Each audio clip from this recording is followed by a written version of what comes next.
Good morning. Welcome to the King's Report for May 1st, 2019. We're in the 10th year of Chungi, the 3rd month, and the 27th day by the heavenly calendar. Tim Elder sitting in for the second king of Chungguk, Hyungjin Moon. Let's go right to the weather right now. And in the, let's see here, in the Chungung area, right now it is 44 degrees. We're expecting a high of 54 today. It's going to be, so that's somewhat cooler than it would be normally around this time of year.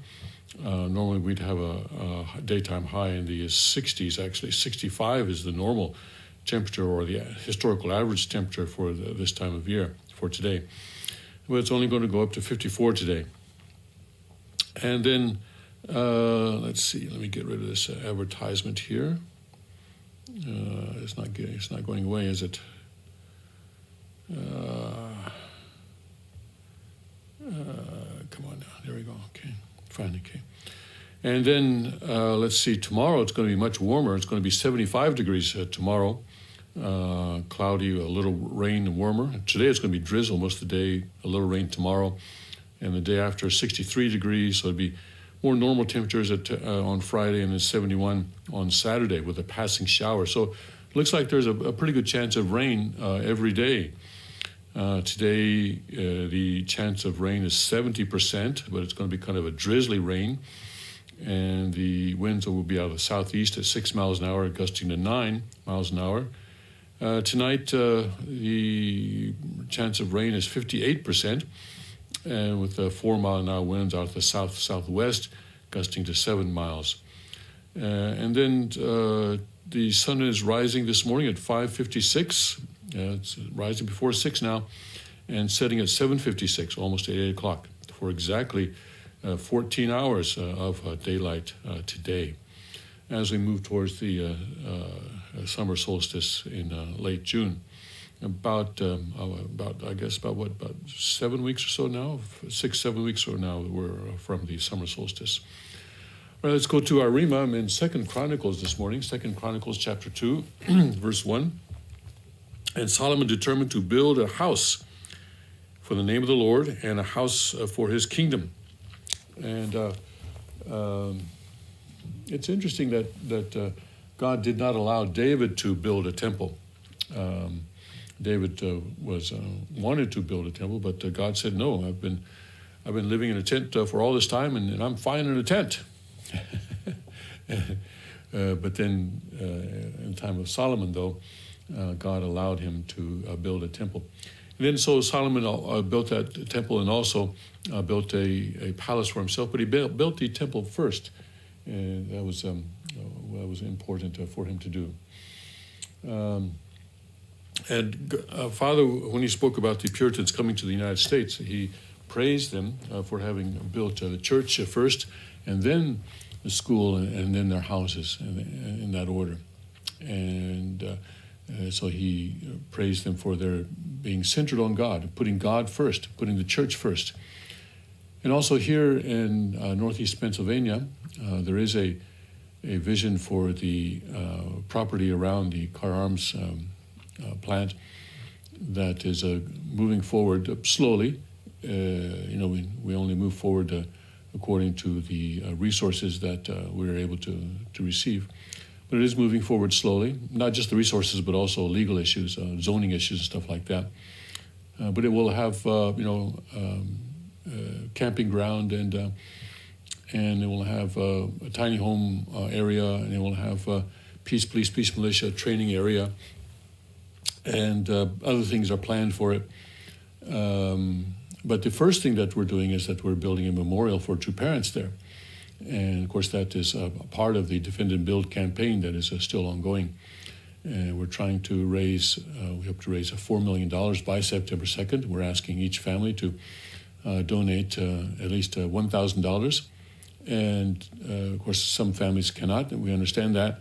And so we hope that those families that have been particularly blessed by God can perhaps donate more in order to make up for those who are in situations where they cannot donate $1,000. But anyway, if 4,000 families can donate $1,000 each, then we will have $4 million by Foundation Day, which is September 2nd this year.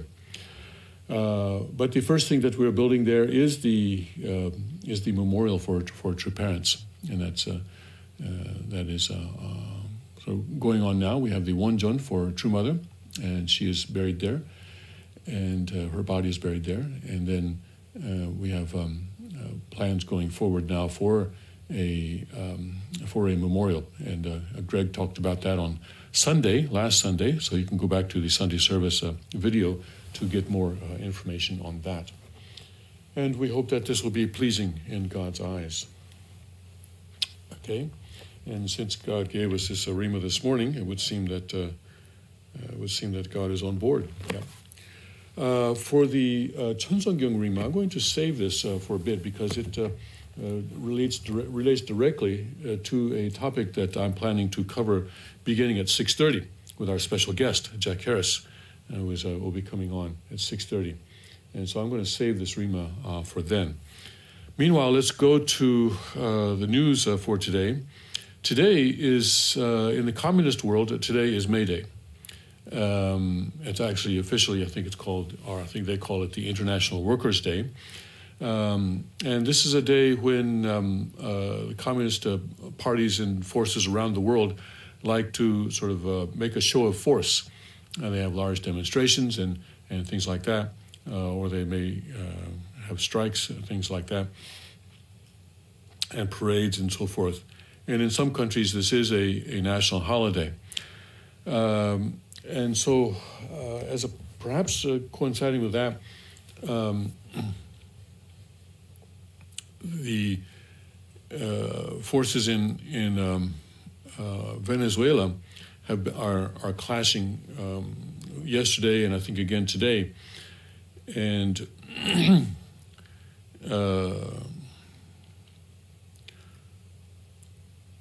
but things don't seem to be going very well there at all.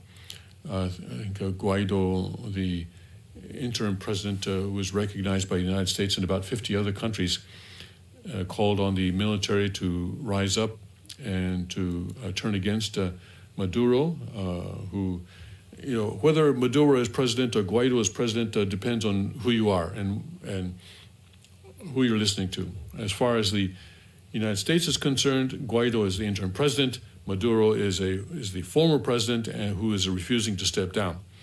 But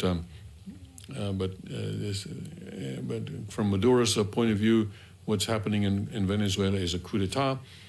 From Guaido's point of view and the countries that back him, what's happening in Venezuela is that the new president is trying to extend his authority and power over the military and remove a man who refuses to step down, even though he has been removed according to the law. So it's difficult to talk about it. Even the words of President Maduro or President Guaido sort of indicate which side that you are on. And frankly, I'm not sure who is on the right. They are both socialists. All right. Let's not get carried away with this whole thing with for example, John Bolton and President Trump seem to be putting their support behind Guaido. Not just seem to be, but obviously are. But we'll have to see how this plays out. But there's more and more indication that Cuba is behind this, and then Russia is behind this, and one member of the House actually is saying that Russia may have put nuclear missiles in Venezuela in order to threaten the United States. Now, I don't know if he's spilling the beans on something that he wasn't supposed to be talking about, as I don't think anybody else has been talking about that. But we do know that there was this deal back in December where Maduro allowed Russia to land its long-range bombers on an island that is owned by Venezuela, and this made it much easier for Russia to spy on and sort of patrol the area around the United States. because now the long-range bombers don't have to refuel in midair, or they don't have to go back to Moscow. They can just land in Venezuela, on that Venezuelan island, and take off again. And it was after that the United States suddenly began interested in having a regime change in Venezuela. So I think it's been pretty clear that the United States is not so interested in who rules Venezuela. They are interested in the fact that Russia appears to have become very close with the Maduro people, and is taking advantage of that relationship in order to the detriment of U.S. security. So, and then John Bolton yesterday came out, and I don't know if, sometimes Bolton is very rare that I hear something from him that I feel is actually constructive, and this is certainly a case where I don't think he's being constructive.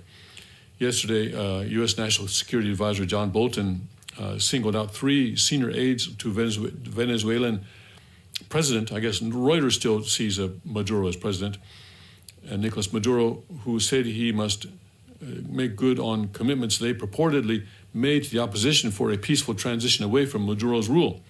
Speaking at the White House during a day of anti-government protests in Venezuela, Bolton named Venezuela's defense minister, Supreme Court chief judge, and presidential guard commander as having told the opposition that Maduro needed to give up power to opposition leader Juan Guaido. Bolton offered no evidence that the 3 Maduro's top loyalists had expressed a willingness to turn against the socialist president, except to say the opposition had kept the Trump administration well informed about their discussions. It will be very important for 3 figures in the Maduro regime who have been talking to the opposition over the last 3 months to make good on their commitment to achieve the peaceful transition of power from the Maduro clique to interim President Juan Guaido, Bolton told reporters. All agreed that Maduro had to go, Bolton said. They need to be able to act this afternoon and this evening to be able to bring other military forces to the side of the interim president. So, okay, when he calls these people out like that, what's the effect going to be? Put yourself in the shoes of these 3 people who are sitting in Caracas, and Maduro is under the understanding that they are loyal to him, but all of a sudden John Bolton calls them out and said, no, they told us that they were going to turn against you. What's Maduro going to do? Nothing nice, I'll tell you that. He'll probably, lock them away someplace or put them under investigation or something. So he's sort of pulling the rug out from under them, isn't he? Of course, yesterday the head of the secret police came over to Guaido's side. That was achieved, but basically yesterday, the people of Venezuela are fighting with bare hands. Some military people have come with weapons, with arms, but it's not very many. Not very many. There were reports yesterday that Guaido was filming his video inside an Air Force base, but then I don't know. I think there were other reports that said he was actually outside the Air Force base, near the Air Force base. So, if he were inside, that would indicate that at least the commander of that base had joined Guaido, but that seems not to be the case. That he was maybe not actually inside the base, but actually he was in the vicinity of the base, close. But I don't think he was actually inside. And now we have this story about possibly Russian nuclear weapons being deployed in Venezuela. So Bolton saying, okay, you got to do it this afternoon or this evening, and then somebody coming out and saying, okay, there may be nuclear weapons there, seems to be leading up to possibility of actual U.S. military intervention, claiming that there are Russian missiles there, could be used by Bolton and others to pressure President Trump into taking the step of intervening militarily in Venezuela. So that gives me cause for concern. And we don't need another war right now. But so President Trump is saying, okay, I'm going to seal off Cuba. I'm going to just blockade Cuba so that nothing goes in, nothing goes out, sort of kind of thing. So that also is a saber rattling situation there. So the situation in Venezuela may turn into something that goes beyond just Venezuela.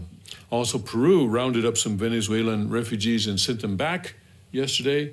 So the countries in South America are saying, hey, this is enough. We can't take any more people from Venezuela. About 10% of the Venezuelan population has escaped the country so far. In a country of 3 million, 30 million, 3 million people have escaped the country. So, very worrisome situation. Yeah. All right. Let's see.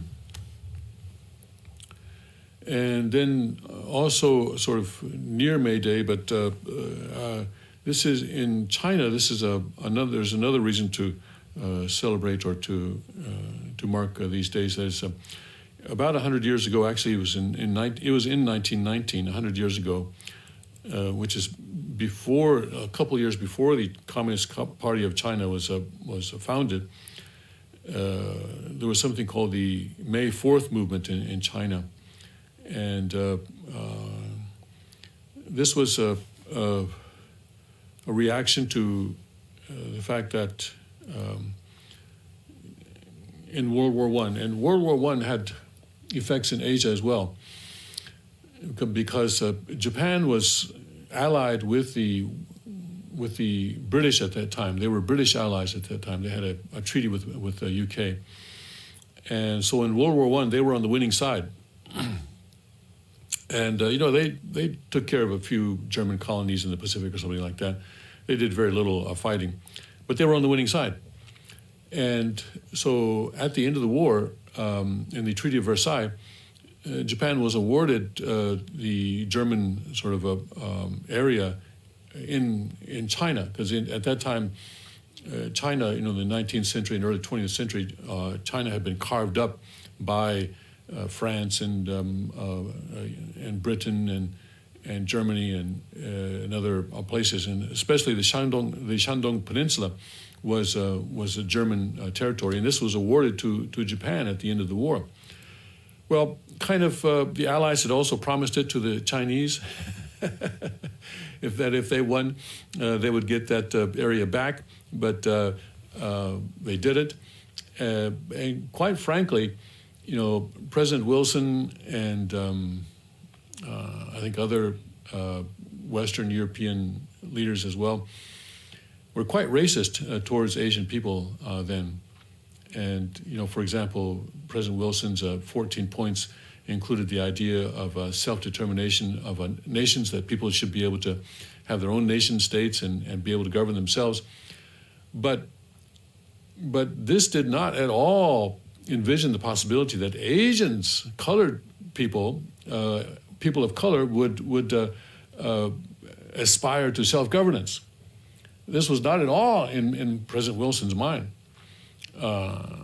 President Wilson was a strong racist who believed that people with a certain pigmentation, for some reason, I don't know how he justified this, but if you have pigmentation in your skin, then you're not able to govern yourself, or you don't want to govern yourself.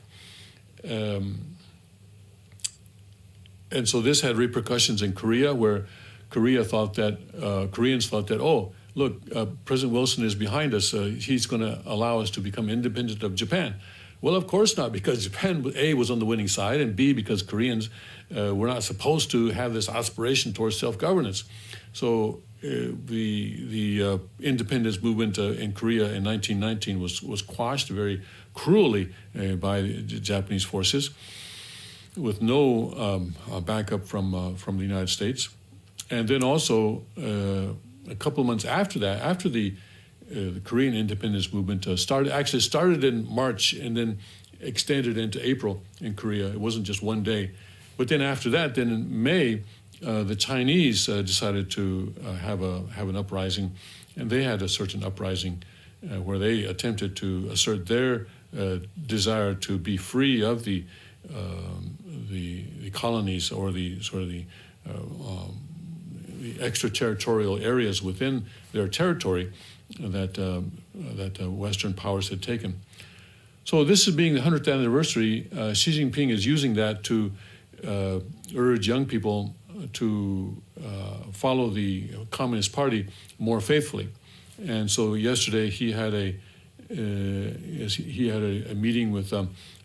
He spoke to a meeting of communist young people in China, and he urged China's youth to be loyal to the Communist Party as he sought to whip up patriotic sentiment in a nationalist speech marking the centennial of a student protest. So on May 4th, 1919, it was mainly students and young people who stood up. And so he's using that historical precedent and the 100th anniversary of that to call on Chinese young people to be absolutely loyal to the Communist Party. Xi delivered his hour-long plea at the Great Hall of the People to commemorate the May 4th movement, a landmark protest against colonialism and imperialism that rocked China in 1919. This speech came as the party faces a slowing economy and a series of politically sensitive anniversaries, including 30 years since the June 4th, 1989 crackdown on Tiananmen Square protesters. So the slowing economy is actually a big, huge threat to China, because their contract with the people now is that, okay, we will, not everyone, but maybe about a quarter of you can have a decent lifestyle, but you got to promise us that you're not going to ask for any freedom or anything like that. All right, don't be silly. Don't ask for freedom. We'll let you live, at a certain level of living, like in the West, but don't go asking for freedom or anything like that.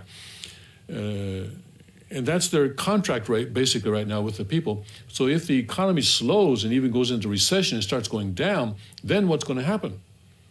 Well, in order to prevent this, the Chinese government has been increasing the money supply like crazy.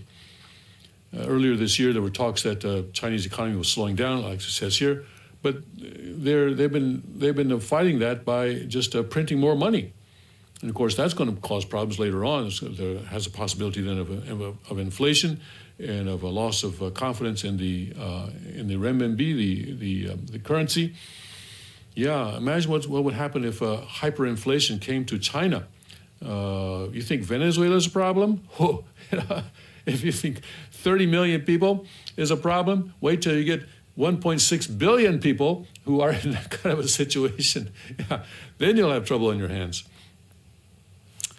And anyway, Xi Jinping said, it's very shameful if a person isn't patriotic or even deceives or betrays the motherland. There's no place for such a person to stand anywhere. In contemporary China, the essence of patriotism is to combine one's love for the country with love for the party and socialism, he said. So Xi Jinping is coming down very hard on traditional Marxism, Marxist-Leninism, a traditional idea that the Communist Party must be the one party, the sole party that is able to govern, and that it is the vanguard of the people. He's a second-gen Marxist, and he's showing his colors very clearly now. And he says, the Chinese youth in the new era shall listen to the words of the party and follow the steps of the party. So he said this to a auditorium filled with young people in China. I'm sure they listened very attentively. He spoke for about an hour there. So China is continuing its model that they will not only govern China, but also govern other countries as well, and spread their model to the rest of the world. All right, very quickly now, we have a bunch of articles I wanted to go through, but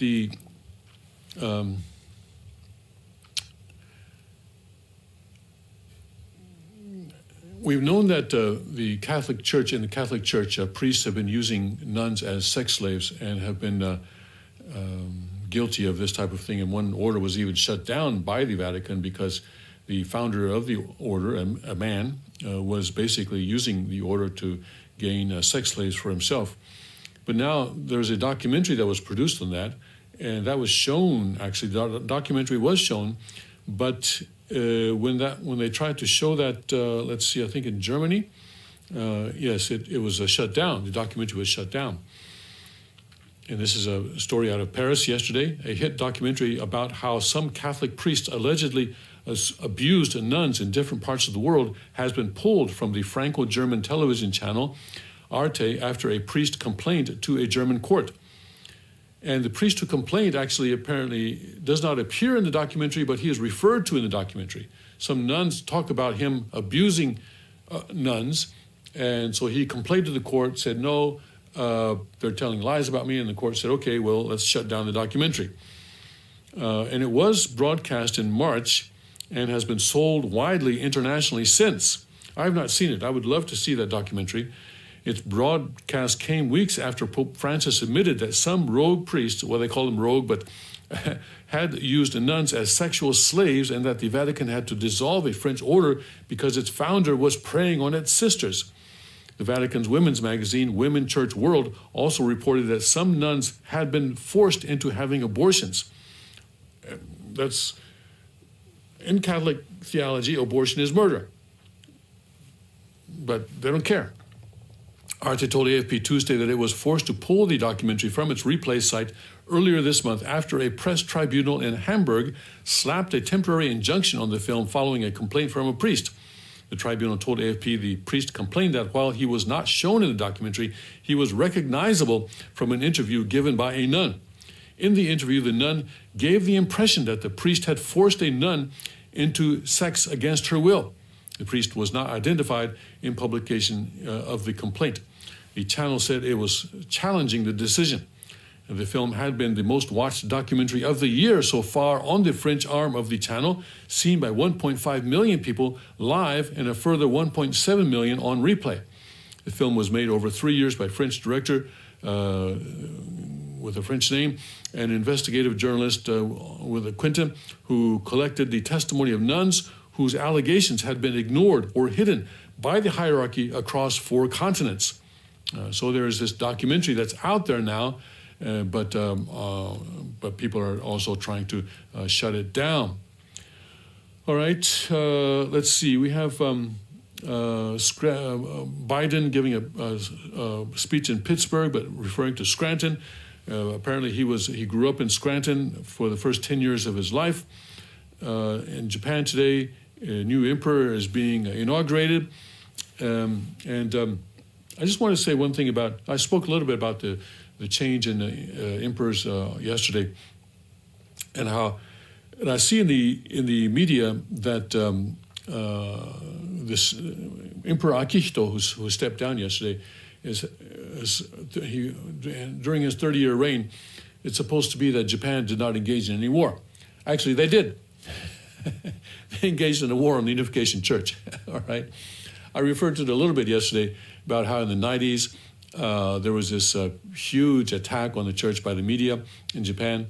But actually more recently in the 2000s, starting in about 2000, what would it have been, about 9, I suppose, 2008 or 2009, there was this concerted effort by the Japanese government to try and shut down the Unification Church in Japan. And so Father sent Kukjinim to Japan to handle that situation, and he did so successfully. At one point, actually, the Japanese police had decided to raid the headquarters of the Japan Unification Church, and they were going to raid it, and they were going to collect all sorts of materials, whatever they could find there, and take them back and analyze them to see if they could charge the church with any criminal activity. And when they got to the church, there was a problem. They actually, they briefed their patrol. In Japan, when these raids take place, dozens of police will go into an office and just ransack the place and take every computers and files and everything they see. But when they got to the headquarters of the Unification Church, there was a problem. There was a funeral going on at Songhua. Mr. Ishii, some of you know him, had passed, and his Songhua was going on. And Mr. Ishii was a senior leader in the Unification Church. He was president of the church at one time. And Father had given him various special missions, including the movie, I guess, on MacArthur. And so they couldn't go in because there was a funeral going. I mean, it would look bad, right, if they were to actually raid a funeral. So instead of going in, instead of raiding the headquarters, they raided a church that was actually the local church for that particular area that was across the street from the headquarters. They raided that place. And they had brought news cameras with them too. Yeah, so they had to give something for the news cameras to film. And so they raided that place instead. That was a kind of a close call, but then Kruk Chinim was put on the job after that by Father, and he went in and figured out a strategy to pressure the government, put the government under pressure for not dealing with the kidnapping issue, and actually supporting the police that had, in some cases, conspired with the kidnappers. And so the Japanese government was put in a defensive position as a result of that. All right, okay, thank you, Jack, for coming forward, because we don't really have time now for a break. We have Jack Harris with us this morning, and wanted to talk with him about the ocean, especially about plastic in the ocean. Let me first I saved the Rima for this section of today's report. So let me read from Chun Song-gyung. I'm on page 1817, and it says that Father says, in the future we will have to prepare a worldwide foundation. This is what I'm thinking about. More than 2/3 of the Earth's surface, more than 70% is ocean. What would we do if our land-based food resources diminish? We will have to turn to the oceans to catch our food there. We really will have no choice but to come up with a solution for human survival depending on the sea. For this reason, the logical conclusion is that from this time forth, those nations with large ocean areas will have an advantage, particularly in terms of marine products related industries, and nations with less ocean area will be at a disadvantage. Well, these words were in 1976. Mm-hmm. Since then, in the last 40-some years, 43 years now, we've really done a terrible job of maintaining the oceans, haven't we? Yes, and it's getting terrible. It's getting terrible. Especially, one of the things I wanted to do today was to, with my voice for the oceans, mm-hmm. and I would start, if I was the voice of the oceans today, the first thing I would do is gurgle. I'm trying to make the point that the oceans are being strangled by the plastics in the ocean. There was a recent article, I haven't been able to find it, but there's a recent article of a whale that was found with hundreds or thousands of pounds of plastic in its stomach. I saw that article. That it died, mm-hmm. right? Yes, it died. I brought these little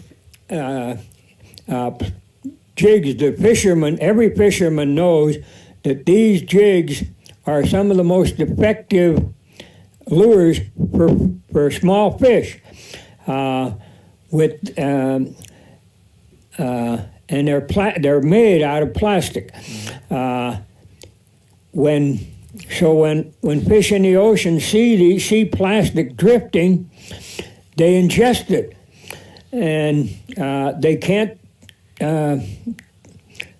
process it, and it clogs their system, and they die from plastic in their body. I have that article here. This was actually a National Geographic article that said that the whale was found with 50 pounds of plastic in its stomach. Okay. I didn't see the article, so Yeah. I didn't know the amount. Okay, go ahead. Yeah. All right.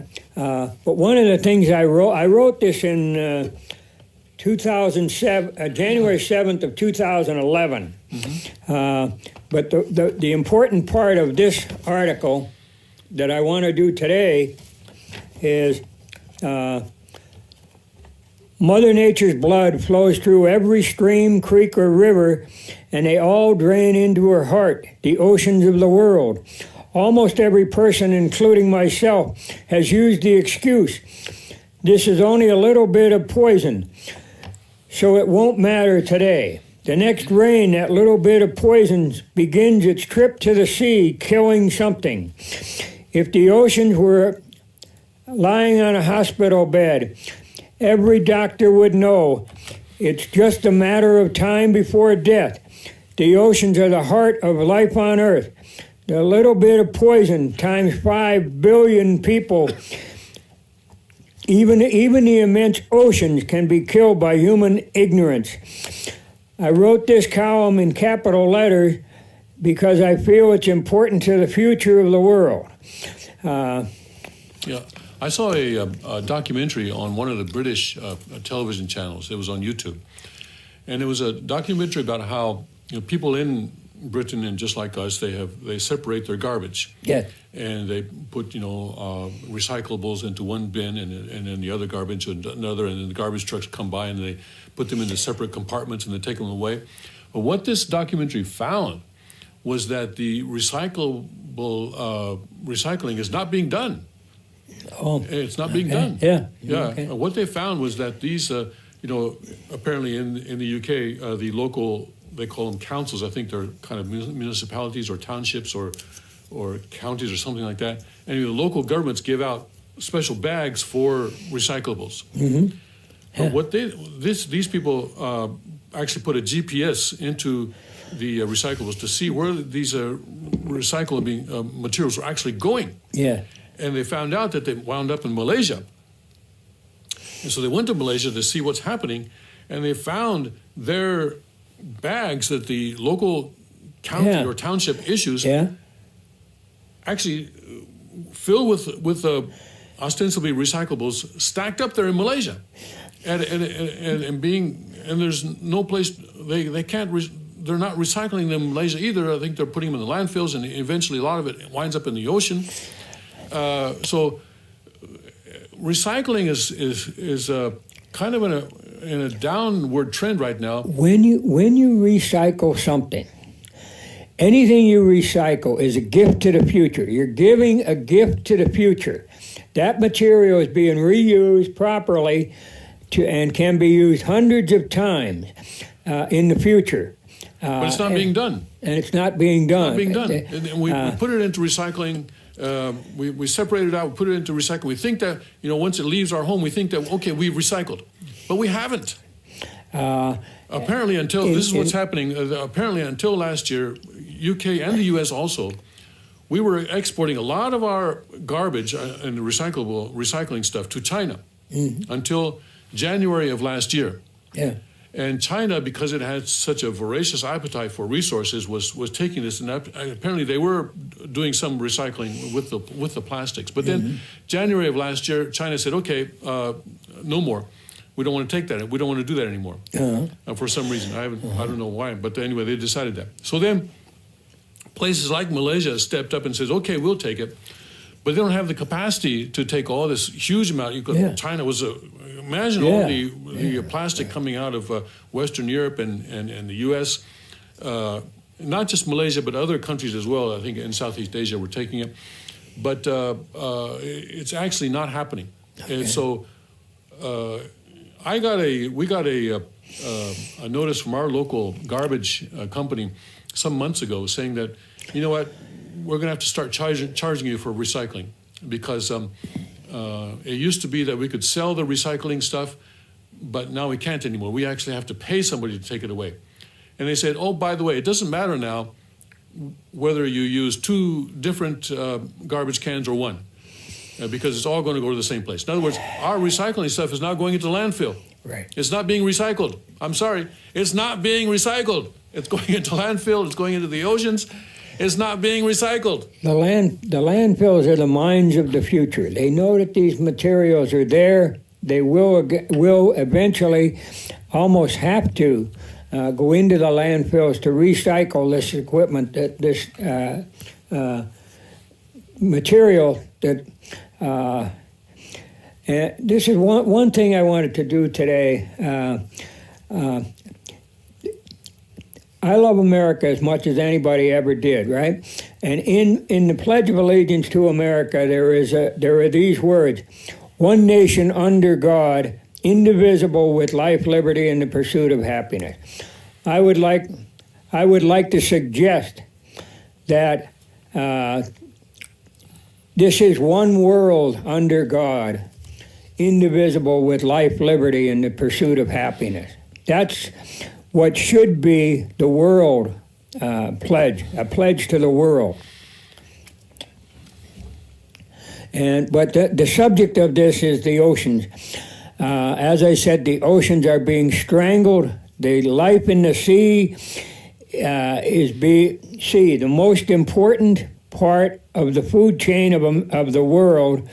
The oceans are being strangled by these little tiny pieces of plastic, and the fish life that are in the oceans are being destroyed because the fish can't digest this material.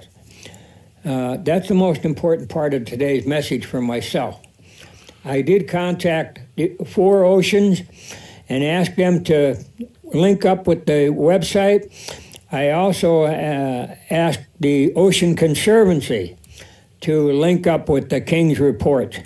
We're trying to help in some way, and I'm hoping that these different... If you look at my website, you'll see many... you'll see a Team Earth Conservation shirt. You'll see a Team Earth Conservation Award. It has to be... I can't do much alone. All I can do is ask people to help. I'm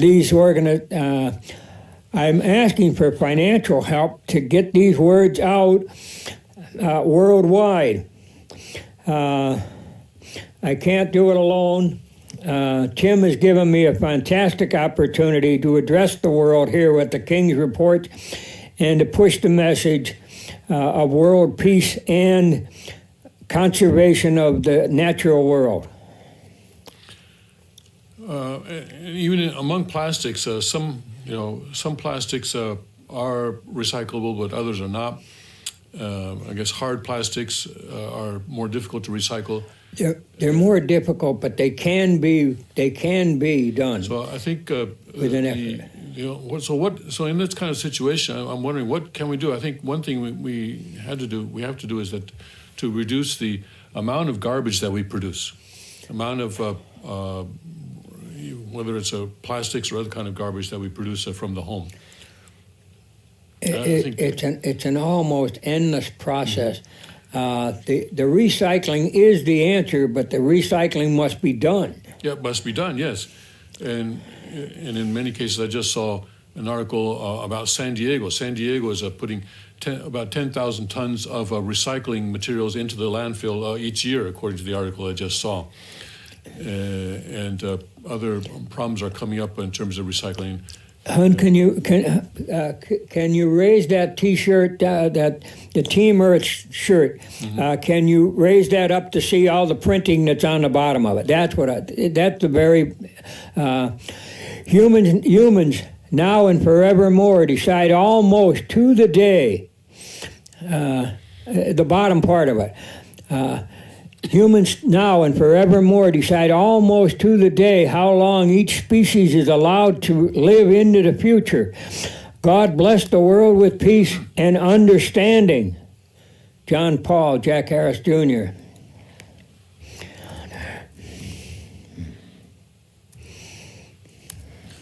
Let's see what else I can find here. Some towns are fining people if they don't recycle and this kind of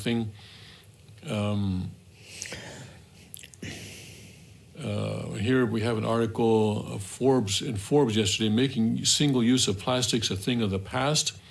I hope so. A dolphin dies with belly full of plastic as lawmakers move to preempt a plastics ban. Plastics recycling needs to be revolutionized, it says, say researchers. I think we need to come up with, someone needs to come up with a bacteria or an enzyme or something that is able to break down plastics after they're used. That would be a great idea. There's so much plastic now just floating around in the ocean. And as you said, the fish are eating it, and then we eat the fish, and it actually comes into our flesh then.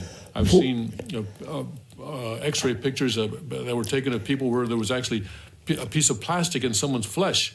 The four oceans are organizing groups and asking people to sieve the sea of the plastics. Mm-hmm. Anyone that owns a boat, if they have a long-handled net, they could scoop up just small parts of this. It's just like the litter on the land. Anyone that owns a boat could take an active part in recycling or reclaiming this plastic, at least, and getting it out of the ocean.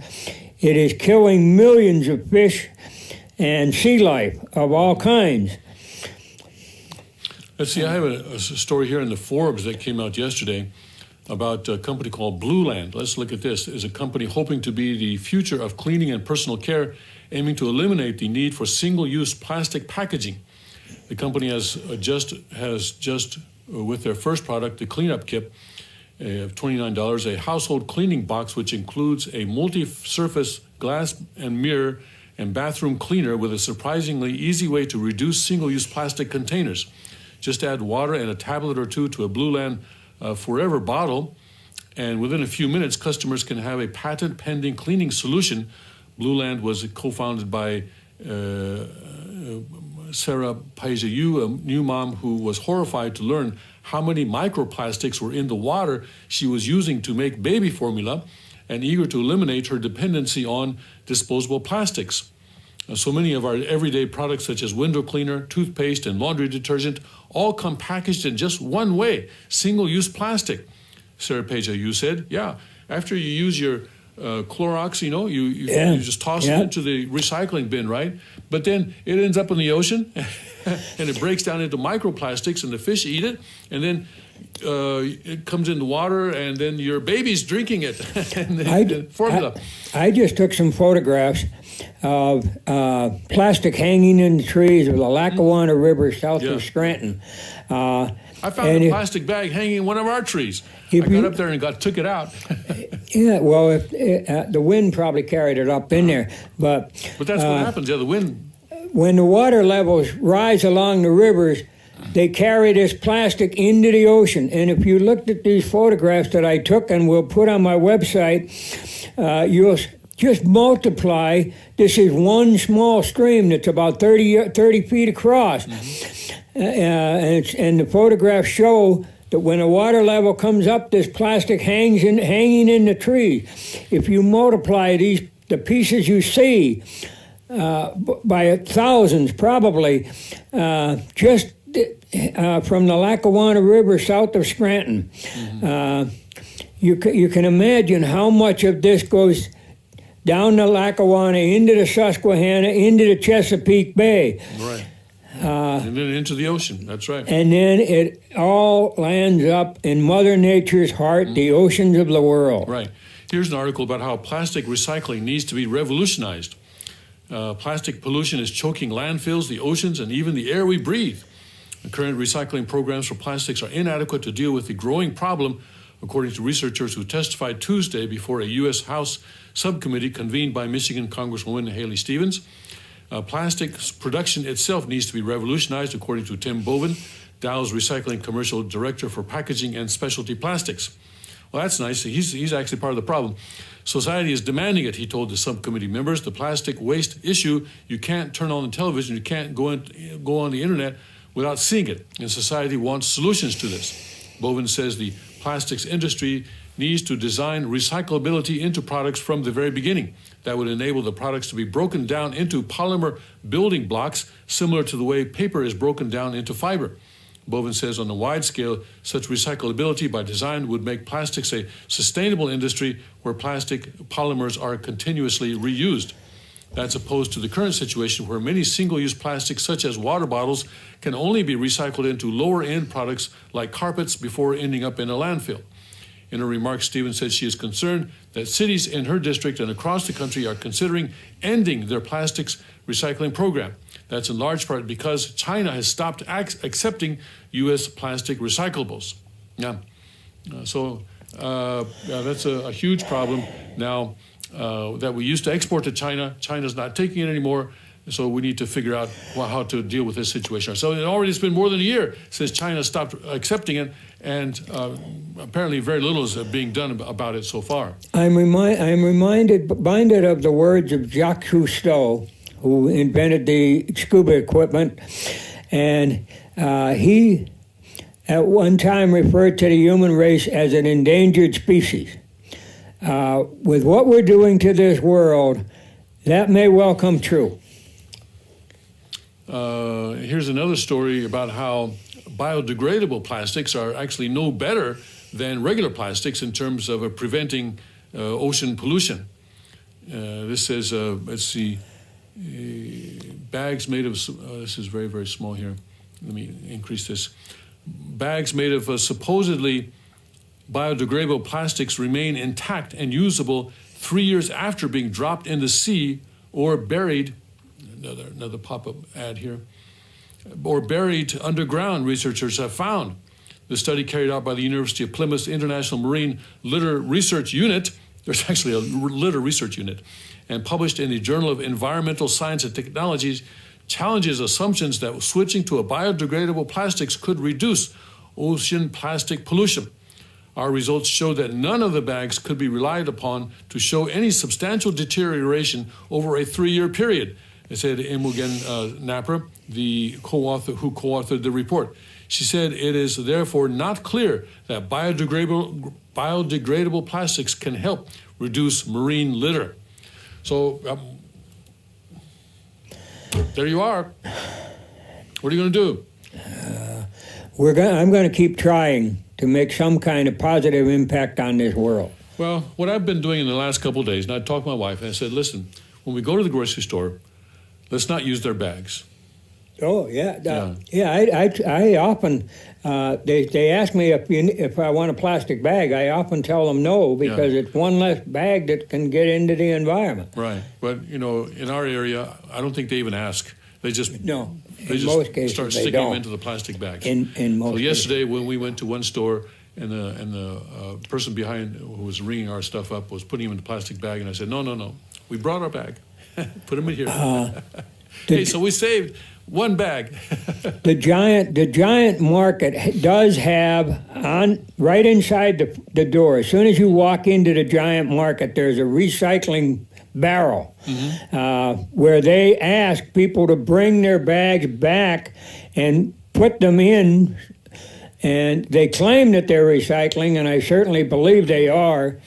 It helps. They're encouraging people to bring back their plastic bags, and their goal is 1 billion plastic bags to be recycled through their organization. Well, it's not just the bags.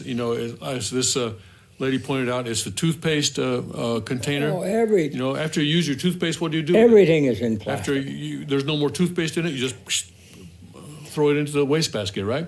Please get it into a recycling bin. It has to go someplace. It's not going to disappear. It has to go someplace. And eventually it may wind up in the stomach of a whale, or it may break down into microplastics, and then fish will eat that, which is also not good for them, not good for us, because we eat the fish. So, hey, plastics, huge problem. Anyway, we're about out of time now. Anything more you'd like to say? I ask you to look at my website and support the organizations that are mentioned. Right now, maybe the most important organization in the world is this 4Ocean that wants to clean the oceans of the plastic. Okay. Thank you very much, Jack, for coming in this morning, and thank you everyone for joining us today. Shall we declare this a No Plastic Day? I would love to do that. And what's the date? No Plastic Day. What's the date? Today is May 1st. May 1st of No Plastic Day. I would love to see that continued worldwide. Let's not throw away any plastics today. Well, that doesn't mean you can save it till tomorrow and throw it away tomorrow. please don't. But figure out ways to recycle. Find a way your to get it plastic recycled. Containers, right? I mean, you can use them for plants. You can plant plants in them or something, or whatever. Figure it out yourself. I'm sure that God gave us creativity. We can use our creativity for something other than justifying our own sin. And I'll say again, when you recycle something, you give a gift to the future. Yes. Your children, your grandchildren, your great-grandchildren will never know your name, but they know that you helped in some small way. All right. Thank you for joining us this morning. Thank you, Jack. And God bless, Godspeed, and may His kingdom come. Okay.